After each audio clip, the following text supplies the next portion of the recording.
Good morning seventh class. आज मैं आपको हिंदी फर्स्ट में लेसन 1 याचना पढ़ा रही हूँ। याचना एक पोयम है।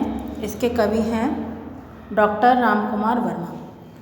तो करुणा में इस शुष्क हृदय में भर दो सरस सुधा धारा, मेरे भाग्य गगन में चमके मेरी उन्नति का तारा। इसमें कवि जो है ईश्वर से प्रार्थना करते हुए कह रहा है कि हे करुणामय, हे दयालु ईश्वर, इस शुष्क हृदय में, शुष्क यानी सूखा, सूखा किससे?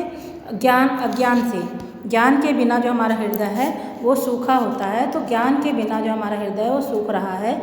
भर दो सरस सुधाधारा, इसमें सरस सुधाधारा यानी अमृत, ज्ञान की अमृत धारा हमारे हृदय में भर दो। मेरे भाग्य गगन में चमके मेरी उन्नति का तारा। इस ज्ञान के रस से जो भाग्य है मेरा वो आकाश में चमके उन्नति का तारा बनके, यानी सफलता का तारा बनकर आकाश में चमके। मेरे तन के रोम रोम से शक्ति सिंधु हो लहराता, दिव्य रूप से सजी रहे नित भाग्यवती भारत माता। और फिर कहता है कवि कि मेरे तन यानी मेरे शरीर के रोम रोम यानी कण कण में शक्ति सिंधु हो लहराता, कि जो शक्ति है वो सागर की लहरों की तरह लहराती रहे। सिंधु यानी सागर और शक्ति यानी बल। शक्ति जो है सागर की लहरों की तरह लहराती रहती है। सागर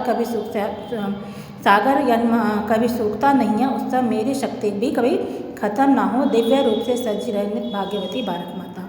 और मेरी जो भारत माता है वो दिव्य यानी अलौकिक शक्तियों से अद्भुत तरह से सजी रहे, जिससे मेरा भाग्यवती और जो मेरी भारत माता है वो भाग्यशाली बनी रहे।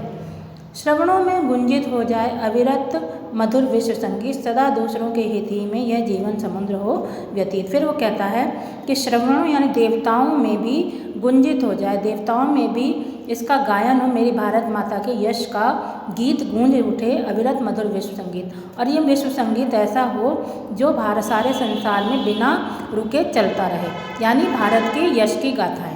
सदा दूसरों के हित ही में यह जीवन समुद्र हो व्यतीत। और जो मेरा ये जीवन रूपी समुद्र है यानी सागर है, यानी जो मेरा बड़ा, जैसे सागर बहुत बड़ा होता है वैसे ही जीवन रूपी सागर जो है वो बड़ा है मेरा, और ये सारा दूसरों के हित में यानी दूसरों की भलाई के कार्य में ही व्यतीत हो, बिताया जाए।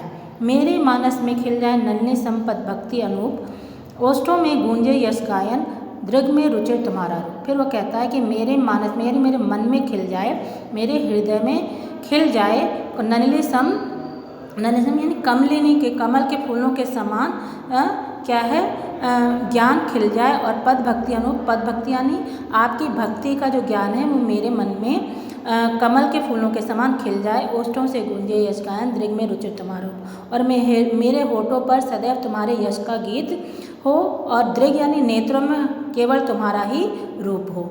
हम ना तुम्हें भूलेंगे प्रभुवर, करते नित्य तुम्हारा ध्यान, तुम भी हमें भुला मत देना, यही मांगते हैं वरदान। और हे प्रभु, इस तरह से हम आपको कभी भी भूल नहीं पाएंगे और सदैव तुम्हारा ही ध्यान रखेंगे, जिससे आप हमारा सदैव मार्गदर्शन करते रहें। इसलिए हे प्रभु, हम आपको कभी भी भूल नहीं पाएंगे और ना ही हम तुम्हें भुलाने तुम हमें भुला पाओगे। यानी हम ये भी चाहते हैं कि आप हमें भी कभी नहीं भूलें, और यही हम आपसे वरदान मांगते हैं कि जिस तरह हम आपको कभी नहीं भूलेंगे उस तरह कभी भी ईश्वर हमें ना भूलें और सदैव हमारा मार्गदर्शन करते हैं। इसी के साथ कविता समाप्त होती है। आशा करते हैं आपके समझ में आ गई होगी।